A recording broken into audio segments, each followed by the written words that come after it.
C'est parti. Bonjour à tous, j'espère que vous allez bien. Aujourd'hui, on a l'immense honneur et joie d'avoir un invité applaudissant. Gloire à Dieu pour ça. Vraiment, c'est Dan Chinchai. Quel honneur de t'avoir sur cette émission, que tu puisses nous parler de la parole que tu as vraiment bien préparée pour nous. Est-ce que tu es aussi content d'être là, j'espère? Également, je suis ravi vraiment de recevoir cette invitation. Je ne m'y attendais pas, mais par la grâce de Dieu, quand même, on m'a invité aussi pour parler quelque chose. Alors, c'est vraiment l'honneur pour moi et je dis sincèrement merci pour cela. C'est d'accord. Alors, à la maison, préparez-vous bien que vous soyez parce que là, il y aura du feu. Let's go. Je bénis grandement l'Éternel pour la grâce qu'il m'a accordée. Ainsi, je dis sincèrement merci aux hommes de Dieu de m'avoir invité afin de parler sur la chaîne YouTube, si je ne me trompe pas. C'est YouTube, 5 minutes ensemble. Alors, aujourd'hui, je veux vous parler sur un petit thème qui a un peu boosté mon cœur et j'aimerais partager avec vous. Je vais vous parler de la séparation. Alléluia. Je vous parlerai de la séparation. J'aimerais déjà dire un petit point très capital de savoir, c'est que la division et la séparation, c'est deux choses vraiment différentes. Lorsque j'habite par exemple à Lubumbashi et j'ai mon ami à Kolwezi, on n'est pas divisés, mais nous sommes justement séparés par la distance. Alléluia. Donc, mais quand on parle de la division, c'est lorsque nous sommes en conflit avec quelqu'un. Par exemple, je dis que notre pays est divisé avec l'autre pays, c'est parce qu'il n'y a pas la collaboration. Alléluia. Mais aujourd'hui, je vais vous parler de la séparation que Dieu désire dans la vie de quelqu'un.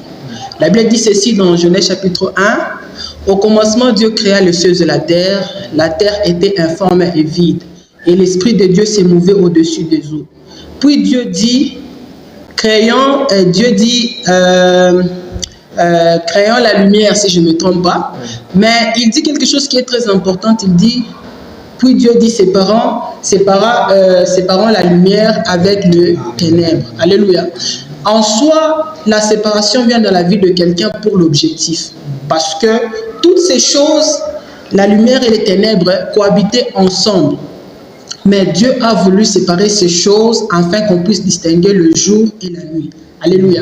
Mais pourquoi je voulais parler de la séparation dans la vie de quelqu'un? Comme je disais que quand la séparation vient dans la vie de quelqu'un, c'est pour un objectif. La séparation ne vient pas pour te booster ni pour te rendre KO, mais ça vient avec l'objectif dans la vie. Vous allez vous rendre compte que Lot et Abraham vivaient ensemble.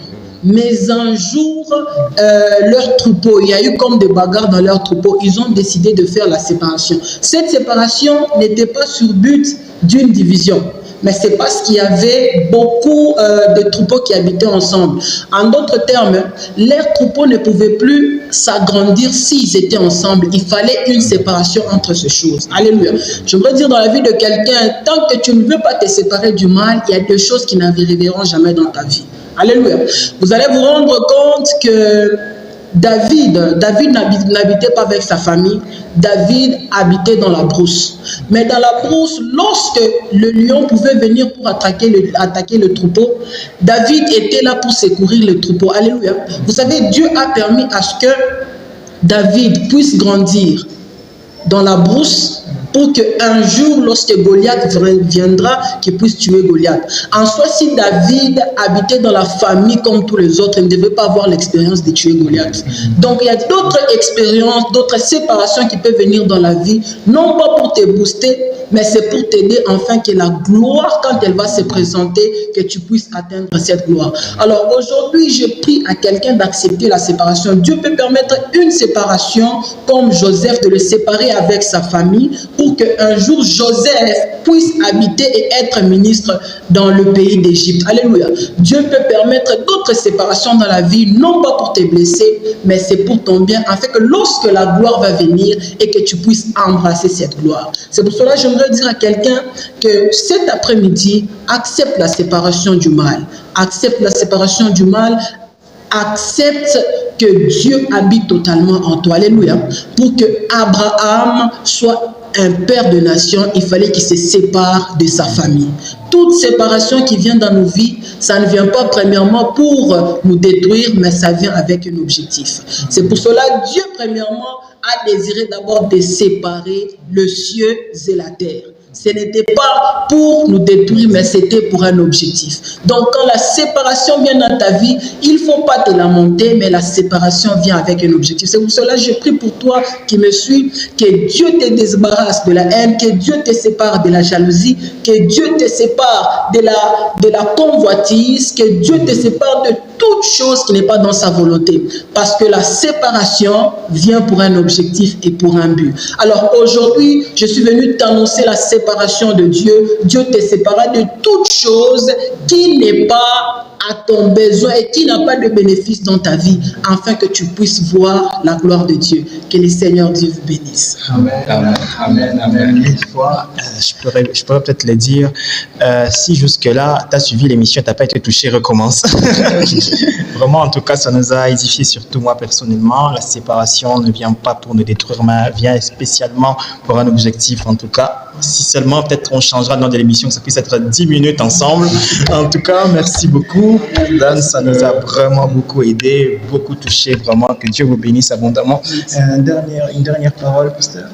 Bon, il a tout dit, sinon la séparation ne vient pas pour nous détruire, mais ça vient pour nous amener dans la gloire. Sinon, surveiller ça, ça va vous bénir aussi. Amen. En tout cas, que Dieu vous bénisse encore une dernière fois, pasteur Charlie, voilà, pasteur Dan et Gloda également. Que Dieu vous bénisse abondamment. N'oubliez pas de liker, de vous abonner et de surtout d'écrire en commentaire. Une dernière parole, Dan, avant qu'on... Je suis vraiment ému, hein? C'est pour ma frère, vous allez me comprendre. Et je crois que si Dieu touchait encore à ces hommes de Dieu qui nous invitent, et je crois qu'on va parler encore de la part de Dieu. Et je tiens vraiment à dire à plusieurs personnes de s'abonner, car c'est un mouvement vraiment évangélique et un mouvement prophétique qui accompagne cela. Alors je vous prie vraiment de vous abonner, que le Seigneur Dieu vous bénisse. Amen, amen. Et écrivez en commentaire que Dieu vous bénisse. Bye, Kesho.